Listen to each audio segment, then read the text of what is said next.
Hello મિત્રો, progress કિચનમાં આપનું સ્વાગત છે।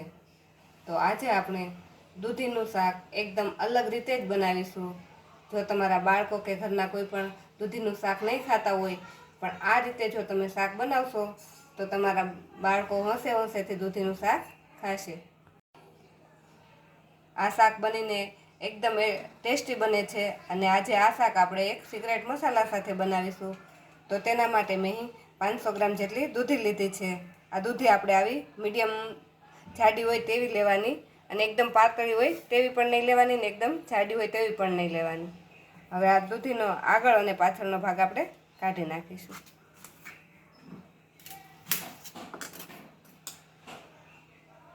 અને તેની છાલ ઉતારી લઈશું।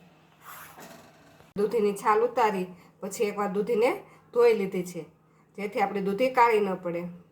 હવે આમાંથી આપણે એકદમ ઝીણા એવા પીસ નથી કરવાના, પણ મીડિયમ સાઈઝના આપણે આમાંથી પીસ કરવાના છે,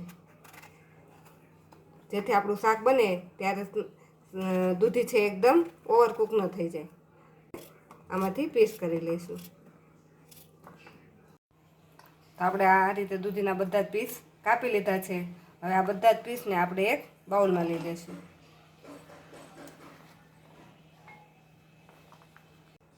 હવે આ દૂધી પર આપણે અડધી ચમચી મીઠું, 5 ચમચી હળદર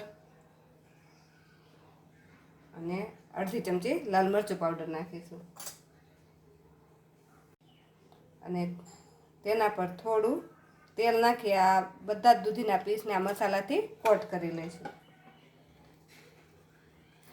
જો આ રીતે દૂધીના પીસને કોટ કરીને આપણે શાક બનાવશું તો આપણું શાક ફીક્કું નહીં લાગે।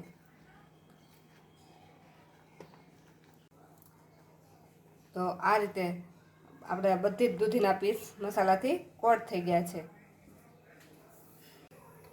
હવે એક પેનમાં આપણે 2 ચમચી જેટલું તેલ ગરમ કરી લઈશું, અને આ તેલમાં આપણે જે દૂધીના મસાલાથી પીસ કોટ કરેલા પીસ છે તેને આપણે સાતળવાના છે। તેલ ગરમ થાય એટલે એમાં આપણે આ મસાલાવાળા દૂધીના પીસ નાખી દઈશું,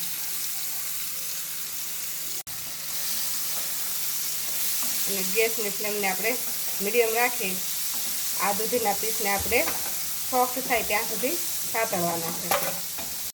આપણે જ્યારે પણ દૂધીનું શાક બનાવતા હોય ત્યારે આપણે દૂધીને શાકને પાણીમાં બાફતા હોઈએ છીએ, તેનાથી તેનો સ્વાદ એકદમ ફીક્કો લાગતો હોય છે। પણ આ રીતે જો મસાલાથી કોટ કરી આ રીતે આપણે થોડાક એને તેલમાં સાતળી લઈશું તો એનો ટેસ્ટ એકદમ સરસ લાગશે। હવે ઢાંકણ ઢાંકી એકદમ ધીમા ગેસ પર આ દૂધીના પીસને આપણે બફાવા દઈશું। તો આપણે શાકને એકદમ ટેસ્ટી અને ચટપટું બનાવવા માટે એક મસાલો બનાવી લઈએ। ત્યારમાં આપણે 7 થી 8 નંગ લસણની કળી લઈ લઈશું। આપણે એક મરચાંને આ રીતે કટ કરીને નાખી દઈશું। તેમાં આપણે 1.5 ચમચી જેટલું લાલ મરચું પાવડર નાખીશું, અડધી ચમચી હળદર નાખીશું, 1 ચમચી ધાણા જીરું પાવડર નાખીશું,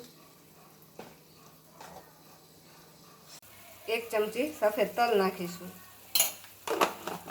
જેટલી વરિયાળી નાખીશું, 1 ચમચી જેટલી ડાળિયાની દાળ નાખીશું। આની જગ્યાએ તમે પાપડી ગાંઠિયા કે કોઈ ચવાણું પણ નાખી શકો।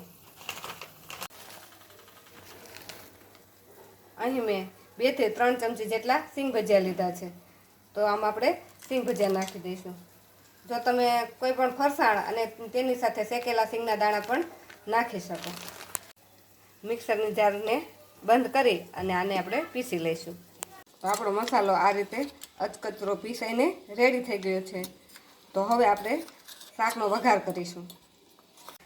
તો શાક વઘારવા માટે આપણે એક કઢાઈ લઈ લઈશું અને તેમાં 4 ચમચી જેટલું તેલ ગરમ કરી લઈશું। આ તેલ તમે તમારા ટેસ્ટ પ્રમાણે વધારે ઓછું કરી શકો।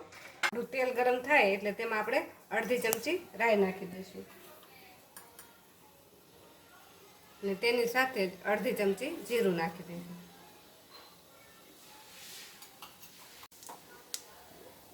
હવે તેમાં આપણે 8 થી 10 નંગ લીમડાના પાન નાખી દઈશું અને અડધી ચમચી હિંગ નાખી અહીં મેં 1 નંગ મીડિયમ સાઈઝની ડુંગળીને ઝીણી સમારી લીધી છે તે નાખી દઈશું.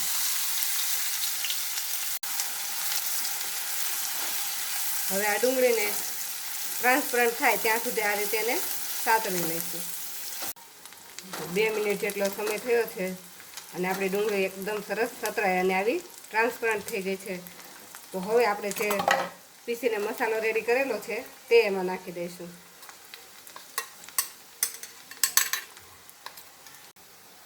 ને આ મસાલાને કાંદાને સાથે એકદમ સરસ મિક્સ કરી દઈશું. મિક્સ કરી તરત જ આપણે આમાં થોડું પાણી એડ કરી દઈશું જેથી આપણા બધા મસાલા દાજે નહીં.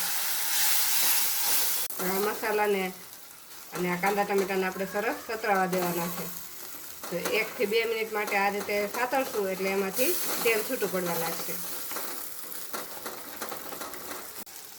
તો આપણા મસાલામાંથી સરસ તેલ છૂટું પડી ગયું છે. તો અહીં મેં 1 ટમેટાની આ રીતની પ્યુરી બનાવીને રાખેલી છે તે નાખીશું. આ પ્યુરીની જગ્યાએ તમે ટામેટાને ખમણીને પણ વાપરી શકો.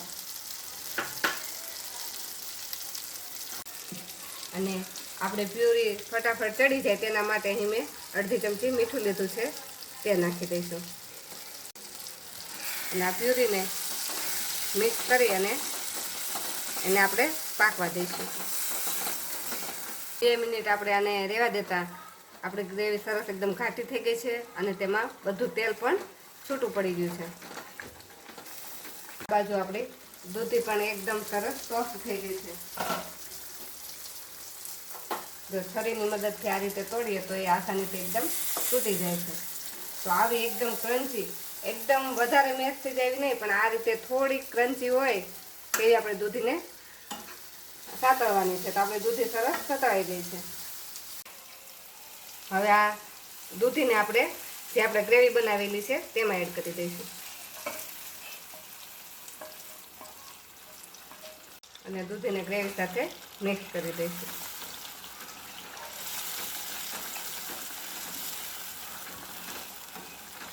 અને શાકમાં આપણે ટામેટા નાખ્યા છે તો ખટાશને બેલેન્સ કરવા માટે 1 ચમચી જેટલો આપણે ગોળ નાખી દઈશું.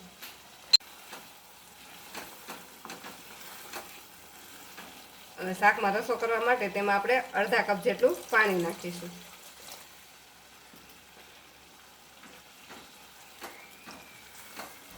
બધું જ બરાબર મિક્સ કરી અને આપણે ઢાંકીને આને 2 થી 3 મિનિટ માટે થવા દઈશું. 3 મિનિટ રાખતા જો આપણા શાક ઉપર બધું તેલ આવી ગયું છે. આપણું શાક હવે બનીને રેડી થઈ ગયું છે. પણ હજુ આમાં જે આપણે સિક્રેટ મસાલો નાખવાનો છે તે નાખી દઈશું. તો એ સિક્રેટ મસાલો છે મેગી મસાલો. તો આપણે 1 નાનું પાઉચ જે મેગીમાં આવે છે તેટલો આપણે આમાં મેગી મસાલો નાખીશું. આનાથી શાકનો ટેસ્ટ એકદમ સરસ લાગશે. અને આ મસાલાને શાકમાં મિક્સ કરી દઈશું. હવે આના પર આપણે લીલા ધાણા નાખી દઈશું અને થોડુંક લીલું લસણ નાખી દઈશું. તો એકદમ ટેસ્ટી અને વારંવાર જે માગીને ખાય તેવું આપણું દૂધીનું શાક બનીને રેડી થઈ ગયું છે. તો આપણું આ ગરમા ગરમ શાક બની ગયું છે. તો હવે આ શાકને આપણે સર્વ કરી લઈશું. આ શાકને તમે રોટલા, ભાખરી કે રોટલી સાથે સર્વ કરી શકો છો. જો તમને મારું આજના દૂધીના શાકની રેસીપી ગમી હોય તો અમારા વિડીયોને લાઈક કરો અને પ્રોગ્રેસ કિચન ચેનલને સબસ્ક્રાઈબ કરો.